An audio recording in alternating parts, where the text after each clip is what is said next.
अस्सलामुअलैकुम। आज है हमारा जी लेक्चर नंबर 7 क्लास और हमने यूनिट 2 स्टार्ट की हुई थी।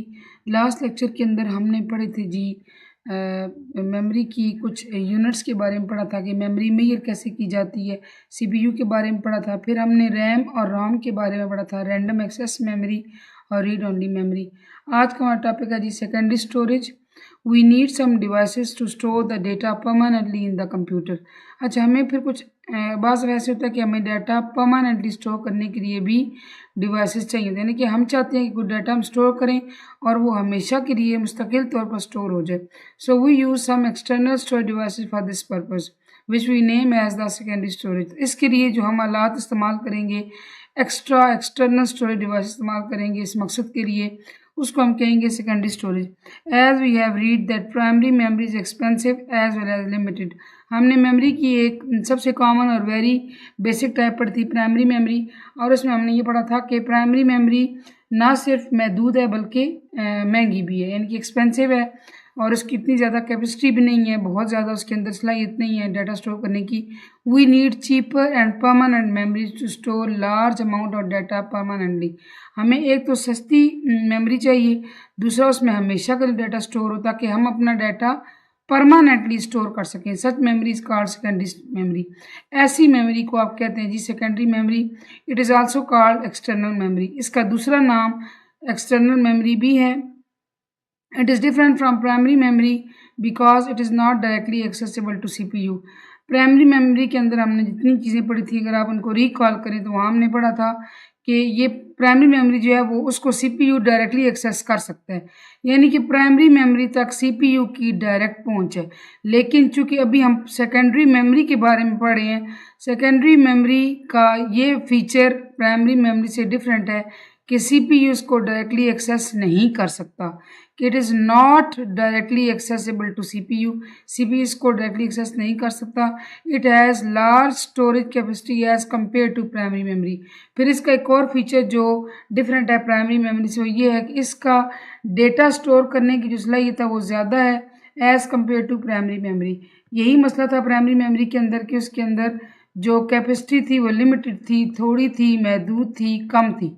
ठीक है, तो हमें ज़रा इससे ज़्यादा कैपेसिटी वाली चीज़ चाहिए थी, तो उसके लिए सेकेंडरी स्टोरेज है। It is non volatile.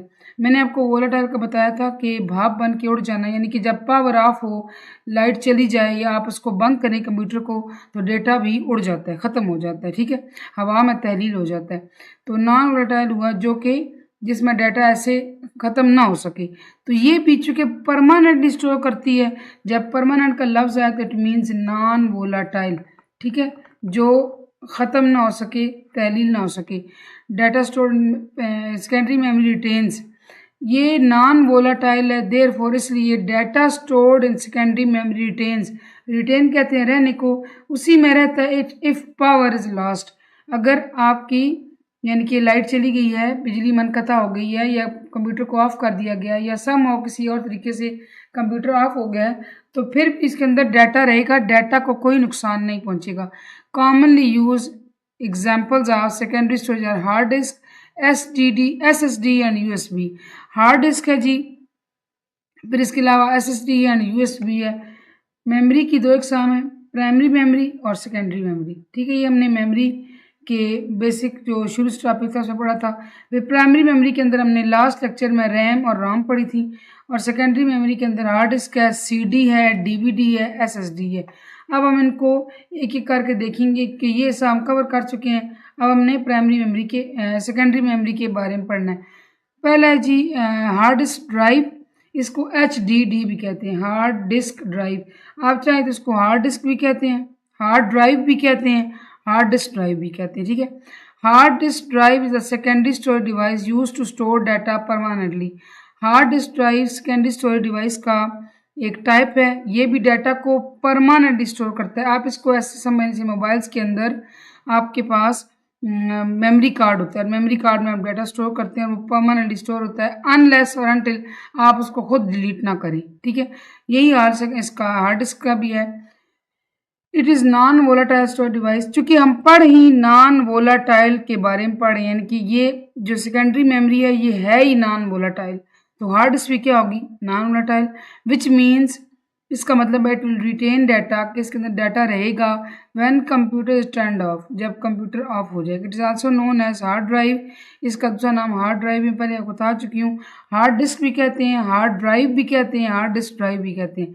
It is electromechanical storage device, stores और treat data on coated magnetic plates. इसके अंदर जी मैग्नेटिक प्लेट्स लगी थी जो कोटेड होती हैं, और read write head charges the disk surface with positive और नेगेटिव चार्ज। अब एक हेड होता है जो रीड भी कर सकता है, राइट भी कर सकता है। वो डिस्क की सरफेस को, सतह को, इनकी हार्ड डिस्क सतह को क्या करता है, उस पर चार्ज फेंकता है, या नेगेटिव या positive. This is how binary 1 और 0 इज रिप्रेजेंटेड। और ये जो चार्ज होते हैं, नेगेटिव चार्ज और पॉजिटिव चार्ज, ये दोनों रिप्रेजेंट करते हैं 0 और 1 को respectively. Typically hard disk drive capacities are measured in terabytes. पहले तो गीगाबाइट्स के अंदर भी आती थी, लेकिन अभी जो आ रही हैं हार्ड डिस्क ड्राइव्स वो हैं जी टेराबाइट्स के अंदर, यानी कि उनकी जो कैपेसिटी है वो किस में होती है, टेराबाइट। जैसे फॉर एग्जांपल मोबाइल के अंदर लगा जाने वाला जो लगता है मेमोरी कार्ड, वो जीबी में होता है, ठीक है, नॉर्मली, क्योंकि हमें इतना ही डाटा चाहिए होता है जो मोबाइल स्टोर कर सके, हमें बहुत ज़्यादा डाटा नहीं चाहिए होता। लेकिन चूँकि हार्ड डिस्क ड्राइव कंप्यूटर के अंदर लगती है, इसमें large amount of data store किया जाता है, तो ये जो इसकी कैपेसिटी नापी जाती है, मेजर की जाती है, इसकी पैमाइश की जाती है विद टेराबाइट्स। अब हम इसकी पढ़ते हैं जी एप्लीकेशंस के, इसका इस्तेमाल कहाँ कहाँ है। डेस्कटॉप कंप्यूटर्स, लैपटॉप कंप्यूटर, आपके घर में जो डेस्कटॉप कंप्यूटर्स हैं, पीसीज, उनके अंदर ये होगी। इसके अलावा फॉर एग्जांपल अगर आप स्कूल में कंप्यूटर लैब है और कंप्यूटर लैब में कंप्यूटर्स पड़े हुए हैं, तो उनमें भी ये हार्ड डिस्क ड्राइव लगी होगी। लैपटॉप है उसमें ही होगा। टीवी एंड सैटेलाइट रिकॉर्डर्स, उनके अंदर सर्वर्स, बड़े कंप्यूटर्स के अंदर मेन फ्रेम्स, ये भी कंप्यूटर्स ही हैं, इनके अंदर भी।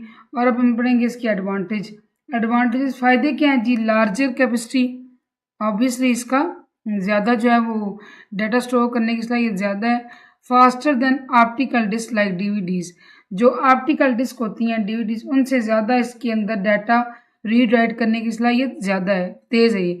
परसिस्टेंट स्टोरेज, यानी कि परमानेंट स्टोरेज, परसिस्टेंट से मुराद है permanent. Easily replaced and upgraded, आपका अगर ये काम नहीं कर रही, आप इसको बदला सकते हैं, यानी कि आप इसको चेंज कर सकते हैं, कोई इसमें इशू नहीं आता। अपग्रेड से मुराद ये कि फॉर एग्जांपल अगर आपके पास लेट्स से 1 टेराबाइट है, आप इसको 2 टेराबाइट्स में अपग्रेड इजीली कर सकते हैं, ठीक है, यानी कैपेसिटी इसकी बढ़ा सकते हैं। Disadvantages of hard disk drive, अब इसके कुछ नुकसानात भी हैं। रिलाइज ऑन मूविंग पार्ट्स, ठीक है, इसके अंदर जो पार्ट्स हैं, उनके जो मूविंग पार्ट्स हैं उन पे सारा डिपेंड करती है। ज़ाहिर बात है अगर डिपेंड कर रही है तो कोई उसमें ख़राबी आ गई तो हार्ड डिस्क ड्राइव में भी ख़राबी आ सकती है। Disk surface can be damage, इसकी सरफेस जो होती है वो इस तरह की होती है कि वो इजीली डैमेज हो सकती है।